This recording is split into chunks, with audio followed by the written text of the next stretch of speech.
സ്വാമിയേ ശരണമയ്യപ്പോ. പരമപൂജനീയരായ സന്യാസി ശ്രേഷ്ഠന്മാരെ, കേരളത്തിലെ വിവിധ ഹൈന്ദവ സംഘടനകളെ പ്രതിനിധീകരിച്ച് ഇവിടെ എത്തിയിട്ടുള്ള സഹോദരി സഹോദരന്മാരെ, വേദിയിൽ ഉപവിഷ്ടരായിട്ടുള്ള ആചാര്യ ശ്രേഷ്ഠരെ, ഇന്നത്തെ ഈ പുണ്യതരമായ മഹത്തരമായ പവിത്രമായ ഈ സംഗമത്തിൽ നമ്മളോടൊപ്പം ചേരാൻ എത്തിച്ചേർന്ന ശരിയായ യഥാർത്ഥ അയ്യപ്പ ഭക്തരായ, ഞാൻ മനസ്സിലാക്കുന്നത് ബഹുമാനപ്പെട്ട അണ്ണാമലയും അതേപോലെ പ്രിയങ്കരനായ തേജസ്വി സൂര്യയും ഒക്കെ എല്ലാ വർഷവും വ്രതമെടുത്ത് ഒരു VIP പരിഗണനയ്ക്കും കാത്തു നിൽക്കാതെ ശബരിമലയിൽ ദർശനം നടത്തുന്നവരാണ്.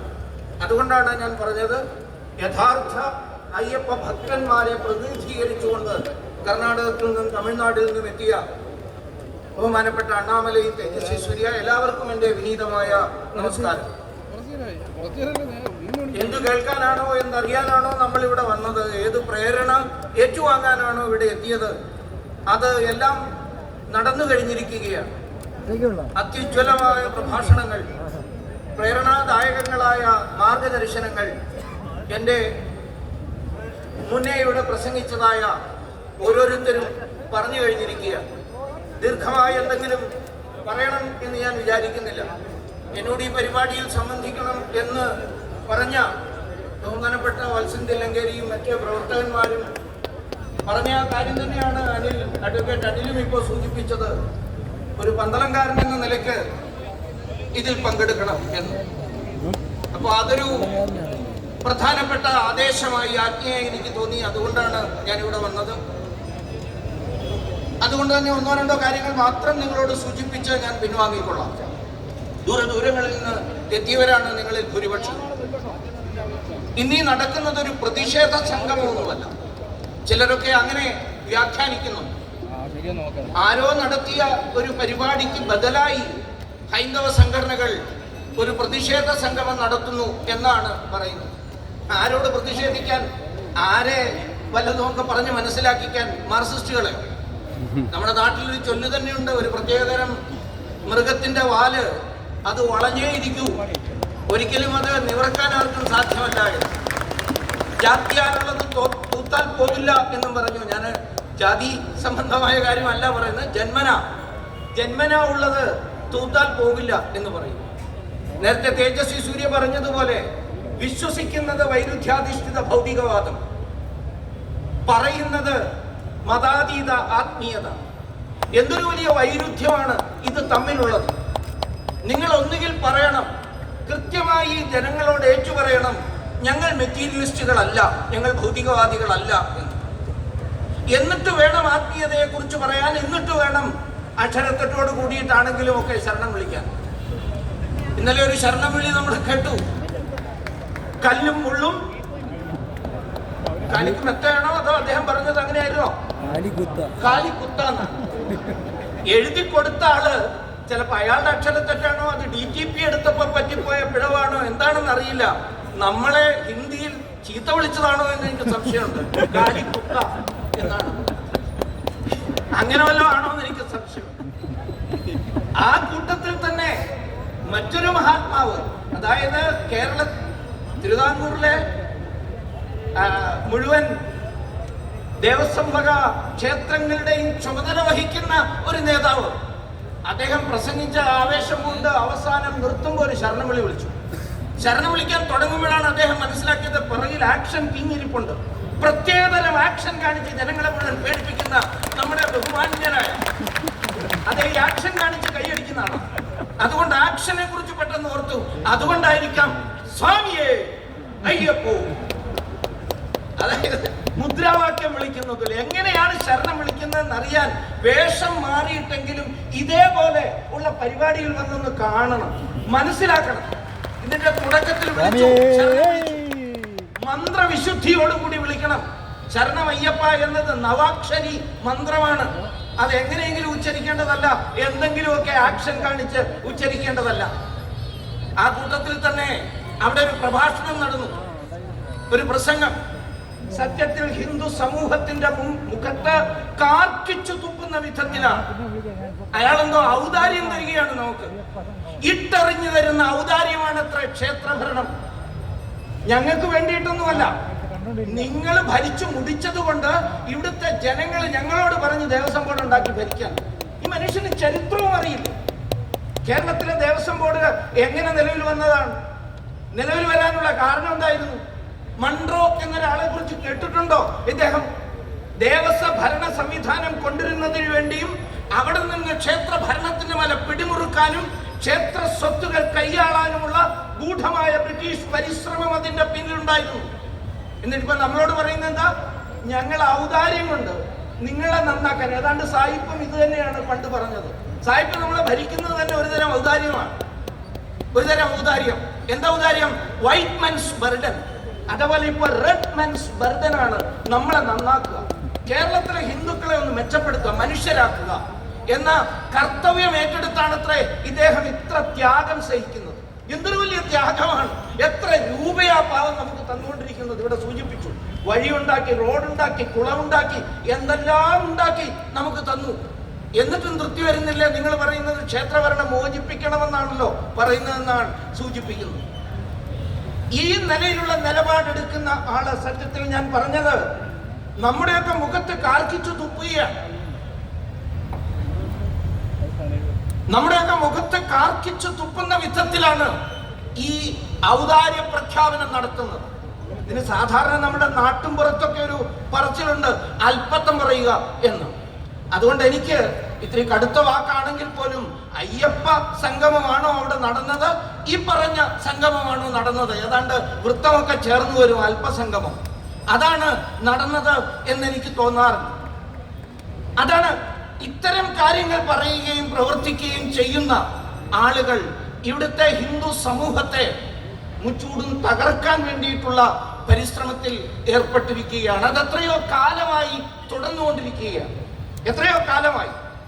ആദ്യമായി തെരഞ്ഞെടുക്കപ്പെട്ടു എന്ന് പറയുന്ന കമ്മ്യൂണിസ്റ്റ് സർക്കാർ എന്തിന്റെ പേരിലാണ് തെരഞ്ഞെടുക്കപ്പെട്ടത്? നമ്മളൊന്ന് ചരിത്രം പിന്നോട്ട് തിരിഞ്ഞു നോക്കിയാൽ ഇവിടുത്തെ ഹിന്ദു സമൂഹത്തിന്റെ നിഷ്കളങ്കതയെ ചൂഷണം ചെയ്തിട്ടാണ് EMS നമ്പൂതിരിപ്പാട് അധികാരത്തിലേക്ക് വന്നത്. അതും ശബരിമലയുമായി ബന്ധപ്പെട്ട ഒരു വിഷയത്തെ ചൊല്ലി, ശബരിമല തീവെപ്പ് കേസിന്റെ അന്വേഷണ കമ്മീഷൻ റിപ്പോർട്ട് സഭയുടെ മേശപ്പുറത്ത് വയ്ക്കും. ഞങ്ങളെ ജയിപ്പിച്ചാൽ എന്നിവിടുത്തെ പാവപ്പെട്ട ഹിന്ദുക്കളെ പറഞ്ഞ് വിശ്വസിപ്പിച്ചു. ഏതാണ്ട് ഇപ്പോഴും അതേപോലെ ഒരു തട്ടിപ്പിന് ശ്രമിക്കുകയാണ്. ഒരു മൂന്നാം വട്ടം തുടരാൻ ഇവിടുത്തെ ഹിന്ദുക്കളെ വഞ്ചിക്കേണ്ടത് ആവശ്യമാണ് എന്ന് മനസ്സിലാക്കിക്കൊണ്ടാണ് ഇന്ന് വീണ്ടും അതേ ആയുധം പുറത്തെടുത്ത് ഈ വലിയ നിക്ഷേപക സംഗമം പമ്പാതീരത്ത് നടത്തിയത്. എത്ര വലിയ സൗകര്യങ്ങൾ നൽകി, എല്ലാവിധ ഭീഷണികളും ഉപയോഗിച്ചുകൊണ്ട് വിവിധ സർക്കാർ ഉദ്യോഗസ്ഥന്മാരെ, തൊഴിലാളികളെ അവിടുന്ന് പിടിച്ചു വലിച്ചു കൊണ്ടുവന്ന് ഈ പരിപാടി നടത്തി. ഇവിടെ നേരത്തെ പറയുന്നുണ്ടായിരുന്നു സ്വാമിജി, കൊടും ചൂടായിരുന്നു ഇവിടെ, പക്ഷെ നമുക്കൊരു വിഷമം ഉണ്ടായില്ല. പമ്പയിലായിരുന്നെങ്കിൽ ശീതീകരിച്ച വലിയ ഹാളായിരുന്നു, എന്നിട്ടും നമ്മളാരും അവിടെ പോകാൻ തയ്യാറായിരുന്നില്ല. കാരണം അറിയാമായിരുന്നു അത് ഭക്തന്മാരുടെ സമ്മേളനമല്ല, ഭക്തന്മാർക്ക് വേണ്ടിയിട്ടുള്ള സമ്മേളനമല്ല, വിശ്വാസികൾക്ക് വേണ്ടിയിട്ടുള്ള സമ്മേളനം അല്ല എന്ന് നേരത്തെ പ്രഖ്യാപിച്ചിട്ടുണ്ട്. കോടതിയുടെ മുമ്പാകെ തന്നെ പറഞ്ഞിട്ടുണ്ട് ഈ ശബരിമല ക്ഷേത്രം എന്ന് പറയുന്നത് ഹിന്ദുക്കളുടേതല്ല എന്ന്. ഇവിടെ നേരത്തെ അതിനെക്കുറിച്ച് പറഞ്ഞ് ഞാൻ കൂടുതൽ ദീർഘിപ്പിക്കുന്നില്ല. 2018 ഒക്ടോബർ മാസം 12-ാം തീയതി ഹൈക്കോടതിയിൽ സമർപ്പിച്ച മറ്റൊരു അഫിഡവിറ്റ് ഉണ്ട്. ഇവിടെ നേരത്തെ വത്സന്തിലും കയറി അതിനെക്കുറിച്ച് പറഞ്ഞു. ആ അഫിഡവിറ്റ് അഡ്വക്കേറ്റ് DG മോഹൻദാസ് കൊടുത്തൊരു കേസുണ്ട്. അതായത് വിഗ്രഹാരാധകരല്ലാത്തവരെ ക്ഷേത്രത്തിന്റെ ഉള്ളിൽ കയറ്റരുത് എന്ന് പറഞ്ഞുകൊണ്ട് അതിനെക്കുറിച്ച് കൊടുത്ത കേസാണ്. ആ കേസ് വാദത്തിൽ വരുമ്പോ സമർപ്പിച്ച സത്യവാങ്മൂലത്തിൽ എന്താണ് പറയുന്നത് എന്നിവിടുത്തെ ഓരോ ഹിന്ദുവും ആവർത്തിച്ച് മനസ്സിലാക്കണം. പറയുന്നത് ശബരിമലയെ സംബന്ധിച്ചൊരു തീരുമാനമെടുക്കണമെങ്കിൽ വഖഫിനോട് ചോദിക്കണം എന്നാണ്, വഖഫ് ബോർഡുമായി ചർച്ച ചെയ്യണം എന്നാണ്. അതുപോലെ കാരണം എന്താ, ഇത് ഹിന്ദുക്കളുടേതല്ല. രണ്ടാമത് ക്രൈസ്തവ സഭകളുമായി ചർച്ച ചെയ്യണം എന്നാണ് പറഞ്ഞത്. അപ്പോ വഖഫ് ബോർഡും അതേപോലെ ക്രൈസ്തവ സഭകളോടും ചർച്ച ചെയ്തു വേണം ശബരിമലയെ സംബന്ധിച്ചൊരു തീരുമാനമെടുക്കാൻ എന്ന് കോടതിയുടെ മുമ്പാകെ പറയാൻ ധാർഷ്ട്യം, ധിക്കാരം കാണിച്ച ഈ ഗവൺമെന്റ്, ഇതേ ഗവൺമെന്റാണ്. അവർക്ക് പൂർണ്ണമായ ഉദ്ദേശ്യം ഈ ക്ഷേത്രത്തെ തകർക്കുക, ക്ഷേത്രത്തെ ഇല്ലാതെയാക്കുക. അതിനു വേണ്ടിയിട്ടാണ് ഡയമണ്ട് കാർഡും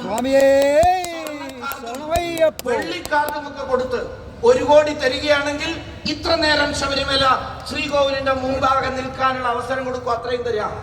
ഇനി അത് 10 ലക്ഷമാണെങ്കിൽ ഇത്ര അടുത്ത് വരെ എത്താം, അവിടെ സുഖമായി 5 ദിവസം തൊഴാം. ആ സമയത്ത് ഇവിടുത്തെ പാവപ്പെട്ട ഭക്തന്മാർ അവിടെ നിന്ന് നട്ടം തിരിയണം, ഒരു തുള്ളി വെള്ളം പോലും കുടിക്കാനില്ലാത്തവണ്ണം. അല്ല, ഈ 1 കോടിയോ 10 കോടിയേക്കാൾ കൂടുതൽ കൊടുത്താൽ ഇനി ശബരിമലയിലെ ശ്രീകോവിലിന്റെ അകത്ത് കയറ്റി അയ്യപ്പന്റെ സ്ഥാനത്ത് ഇരുത്തുമോ നിങ്ങൾ? അതും ചിലപ്പോൾ ചെയ്യാൻ സാധ്യതയുണ്ട് എന്നാണ് എനിക്ക് തോന്നുന്നത്. നമ്മൾ ഉണർന്നില്ലെങ്കിൽ, നമ്മൾ നമ്മുടെ അവകാശങ്ങളെ കുറിച്ച് ബോധ്യപ്പെട്ട് മുന്നോട്ട് വരാൻ തയ്യാറാകുന്നില്ല എങ്കിൽ അതും സംഭവിച്ചു എന്ന് വരാം. അതുകൊണ്ട് നമ്മൾ ഓരോരുത്തരും കരുതലോടുകൂടി ഇരിക്കണം. ഒരേ ഒരു ഗുണം സംഭവിച്ചിട്ടുണ്ട് ഈ ഇന്നലെ നടന്ന, അല്ലെ മിനിഞ്ഞാന്ന് നടന്ന സമ്മേളനത്തിൽ. ഇവിടെ നേരത്തെ ബഹുമാനപ്പെട്ട അണ്ണാമലയൊക്കെ സൂചിപ്പിച്ചതുപോലെ ഭഗവത്ഗീത ആദ്യമായി അങ്ങനെ ഒരു ഗ്രന്ഥമുണ്ട് എന്ന് അദ്ദേഹത്തിന് മനസ്സിലായി. അതിലൊന്ന് തുറക്കാൻ തോന്നിയില്ല. അതുകൊണ്ട് പിന്നിൽ കുറെ അധികം ആൾക്കാർ പണിയെടുക്കാനുണ്ട്. ഞാൻ പേരുകളൊന്നും പറയുന്നില്ല. അവരെഴുതി കൊടുത്ത ഭക്തനെ കുറിച്ചുള്ള ലക്ഷണം, അദ്വേഷ്ട സർവഭൂതാനാം മൈത്രകരുണ ഏവച എന്ന് തുടങ്ങുന്ന ശ്ലോകം എങ്ങനെയെല്ലാമോ അങ്ങനെ പറയുന്ന കാര്യങ്ങളെല്ലാം കൂടി പറയാൻ തുടങ്ങി. അതിന്റെ ശരിക്കുള്ള അർത്ഥം ഒന്ന് പഠിക്കാൻ തയ്യാറായാൽ തന്നെ ബഹുമാനപ്പെട്ട Annamalai, it is not necessary for him to go further with 6 chapters. Let that sloka itself shows that മൈത്രി, കരുണ ഇങ്ങൾക്ക് പറഞ്ഞിട്ടുള്ള സാധനമാണോ ഈ സാധനം? നിർമ്മമോ നിരഹങ്കാരി. എന്താ ദൈവമേ, മൈക്കൊരൽപ്പം കേടായി പോയാൽ ആ മൈക്ക് ഓപ്പറേറ്ററെ തല്ലുകയല്ല, ബാക്കിയൊക്കെ ചെയ്യുന്ന ആളാണ്. നിർമ്മമോ നിരഹങ്കാര മൈത്ര കരുണ ഏവച. എന്തർത്ഥാണ്? ശരി, he may not go further to 6 chapters. Let him start from first chapter itself. In the 3rd chapter, 6th sloka, it is about him. അദ്ദേഹത്തെ കുറിച്ചാണ്. ആ 3-ാമത്തെ അധ്യായത്തിലെ 6-ാമത്തെ ശ്ലോകം മിഥ്യാചാര ലക്ഷണം, ഹിപ്പോക്രൈറ്റിന്റെ ലക്ഷണം പറയുന്നുണ്ട്. ഹിപ്പോക്രൈറ്റ് കർമ്മേന്ദ്രിയാണി സംയമ്യ ആസ്ഥേ മനസാസ്മരൻ ഇന്ദ്രിയാർത്ഥാൻ വിമൂഢാത്മാ മിഥ്യാചാര സൗച്യതേ. ആരാണ് മിഥ്യാചാരൻ? ഇവിടെ ഹിപ്പോക്രസിയെ കുറിച്ച് തേജസ്വി സൂചിപ്പിച്ചു നേരത്തെ. മിഥ്യാചാരൻ ആരാണ്? കർമ്മേന്ദ്രിയാണി സംയമ്യ, തന്റെ കർമ്മേന്ദ്രിയങ്ങളെ മുഴുവൻ സംയമിപ്പിച്ചു എന്ന് എല്ലാവരോടും പറയുക. ഇതേ അങ്ങനെ പറഞ്ഞുകൊണ്ടിരിക്കുകയാണ്. ഞാനിപ്പോ എന്റെ കൈ ശുദ്ധമാണ്, എന്റെ പോക്കറ്റിലൊന്നുമില്ല, മടിയിലുള്ളവനല്ലേ, എന്താ അങ്ങനെയൊക്കെയുള്ള ചൊല്ലുകളൊക്കെ പറഞ്ഞുകൊണ്ട് അദ്ദേഹം പറഞ്ഞുകൊണ്ടിരിക്കുകയാണ് കർമ്മേന്ദ്രിയാണി സംയമ്യ, ഞാൻ സംയമിച്ചു. പക്ഷേ ഭഗവാൻ പറയുന്നുണ്ട് ആ കൂട്ടത്തിൽ ഒരു കാര്യമുണ്ട്. നിങ്ങള് ഈ പുറത്തിതെല്ലാം പറയുകയും അകത്ത് സദാ ഇന്ദ്രിയ വിഷയങ്ങളെ കുറിച്ച് ചിന്തിച്ചുകൊണ്ടേയിരിക്കുകയാണെങ്കിൽ, എന്താ ചിന്തിച്ചുകൊണ്ടിരിക്കുന്നത്? ഞാൻ ഇത്തരം ഒരു സഭയിൽ അതിനെ കുറിച്ച് പറയാൻ തയ്യാറാവുന്നില്ല. ചിന്തിക്കുന്നത് മുഴുവൻ അർത്ഥത്തെ കുറിച്ചാണ്. അതുകൊണ്ടാണല്ലോ ഈ ഡയമണ്ട് കാർഡൊക്കെ കൊടുക്കാൻ നിശ്ചയിച്ചത്. അദ്ദേഹത്തിന് ഈ ഡയമണ്ടിനോടും സ്വർണത്തോടും ഒക്കെ വളരെ പ്രിയമാണ്. അതുകൊണ്ടാണ്. അപ്പോ ഇന്ദ്രിയാർത്ഥാൻ വിമൂഢാത്മാ മിഥ്യാചാര സൗച്യതേ, അവരെയാണ് മിഥ്യാചാരന്മാരെന്ന് പറയുന്നത്. അതുകൊണ്ട് 12-ാം അധ്യായം വരെയൊന്നും പോകണ്ട, 3-ാം അധ്യായത്തിലെ കർമ്മയോഗത്തിലെ ഈ മിഥ്യാചാര ലക്ഷണമെങ്കിലും ഒന്ന് പഠിച്ചു വയ്ക്കുന്നത് നല്ലതാണ്. ജനങ്ങൾ ഇതൊക്കെ തിരിച്ചറിഞ്ഞു കഴിഞ്ഞിരിക്കുകയാണ്. ജനങ്ങൾ ഇതൊക്കെ മനസ്സിലാക്കുകയാണ്. മനസ്സിലാക്കിയ ജനങ്ങൾ ഒത്തൊരുമിച്ച് കൂടുകയാണ്. ഒത്തൊരുമിച്ച് കൂടി അവരവരുടെ ഭാവിയെ കുറിച്ചുള്ള തീരുമാനങ്ങൾ കൈക്കൊള്ളാൻ മുന്നോട്ട് വരും. യാതൊരു സംശയവും അതിലില്ല. ഒരു തവണ അബദ്ധമൊക്കെ പറ്റാം ഈ ഹിന്ദുക്കൾക്ക്. ചിലപ്പോൾ അത് 2 തവണയും ആയി എന്ന് വരാം. പക്ഷെ 3-ാം തവണ വിഡ്ഢികൾക്ക് പോലും അബദ്ധം പറ്റില്ല എന്ന് പറയും. അതുകൊണ്ട് ഈ നാട്ടിലെ ഹിന്ദുക്കൾ ഇവർക്കും മനസ്സിലാക്കാൻ കഴിയുന്ന ഭാഷയിൽ മറുപടി കൊടുക്കണം. മനസ്സിലാക്കാൻ കഴിയുന്ന ഒറ്റ ഭാഷയുള്ളൂ. ഞാൻ അതിനെ കുറിച്ച് പറയുന്നില്ല. തേജസ്വി സമാപിപ്പിച്ചത് അത് പറഞ്ഞിട്ടാണ്. ഏതു ഭാഷയാണ് ഇവർക്ക് മനസ്സിലാകുക? ഇനിയെങ്കിലും ഈ വസ്തുതയെ തിരിച്ചറിഞ്ഞുകൊണ്ട് ജാതിയും വർഗവും വർണ്ണവും കൊടിവെച്ച കൊടികളും കൊടിവെച്ച മരങ്ങളും ഒക്കെ മാറ്റിവെച്ച് ഒരൊറ്റ പതാകയ്ക്ക് കീഴെ നമ്മുടെ ദേശീയ സ്വത്വത്തിന്റെ, നമ്മുടെ ഭാരതീയ അഭിമാനത്തിന്റെ ആ കാവിക്കൊടിയുടെ കീഴിൽ ഒന്നിച്ച് ഒരുമിച്ച് മുന്നോട്ട് പോകാൻ നമുക്ക് കഴിയണം. അങ്ങനെ മുന്നോട്ട് പോകാൻ കഴിയുന്നെങ്കിൽ ഏത് രാവണനും പരാജയപ്പെടും, ഏത് ദുര്യോധനും പരാജയപ്പെടും. ഒരു ദുര്യോധനൻ പറഞ്ഞു എന്ന് ആരോപിക്കപ്പെടുന്നുണ്ട്. പക്ഷെ മഹാഭാരതത്തിൽ ആ ശ്ലോകം കാണാനില്ല. ഇരിക്കട്ടെ, ഞാൻ ആ ചർച്ചയ്ക്കല്ല പുറപ്പെടുന്നത്. പക്ഷേ ദുര്യോധനൻ പറഞ്ഞിട്ടുണ്ട് ഒരു സന്ദർഭത്തിൽ, എനിക്ക് ധർമ്മം എന്താണ് എന്ന് അറിയാം, പക്ഷേ ഞാനത് ചെയ്യില്ല. അധർമ്മം എന്താണെന്നും എനിക്കറിയാം, അതിൽ നിന്നൊരു നിവർത്തിയുമില്ല എനിക്ക്. അങ്ങനത്തെ ഒരു പടുതിയിലാണ് ഇങ്ങനെ എത്തിപ്പെട്ടിരിക്കുന്നത്. എന്താണ് ചെയ്യേണ്ടതെന്നൊക്കെ ചിലപ്പോൾ അറിയുമായിരിക്കാം, പക്ഷേ അത് ഞാൻ ചെയ്യില്ല. ജാനാമി ധർമ്മം നചമേ പ്രവൃത്തി, ജാനാമ്യ അധർമ്മം നചമേ. ഒരു നിവർത്തിയില്ല, അധർമ്മത്തിൽ നിന്ന് കരകയറാൻ നിവർത്തിയില്ല. കമ്മ്യൂണിസത്തിൽ നിന്ന് കരകയറാൻ അദ്ദേഹത്തിന് നിവർത്തിയില്ല. ഹിന്ദുത്വം എന്താണെന്നൊക്കെ അദ്ദേഹത്തിന് അറിയാമായിരിക്കാം, പക്ഷേ അത് ചെയ്യാനും നിവർത്തിയില്ല. കമ്മ്യൂണിസം എന്താണെന്ന് അറിയാം, അതിൽ നിന്ന് വിടുതൽ നേടാനും കഴിയില്ല. പക്ഷേ ഞാൻ പറഞ്ഞതുപോലെ ഇവർക്ക് മനസ്സിലാകുന്ന ഒരൊറ്റ ഭാഷയുള്ളൂ.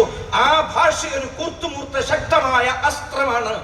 ആ അസ്ത്രം ഉപയോഗിക്കാൻ, ആ ശരം ഉപയോഗിക്കാൻ നമുക്ക് കഴിയണം. വാൽമീകി രാമായണത്തിൽ ആ അന്തിമ ഒരർത്ഥത്തിൽ രാമരാവണ യുദ്ധത്തിന് സമാനമായ ലക്ഷ്മണകുമാരനും ഇന്ദ്രജിത്തും തമ്മിലുള്ള യുദ്ധമുണ്ട്.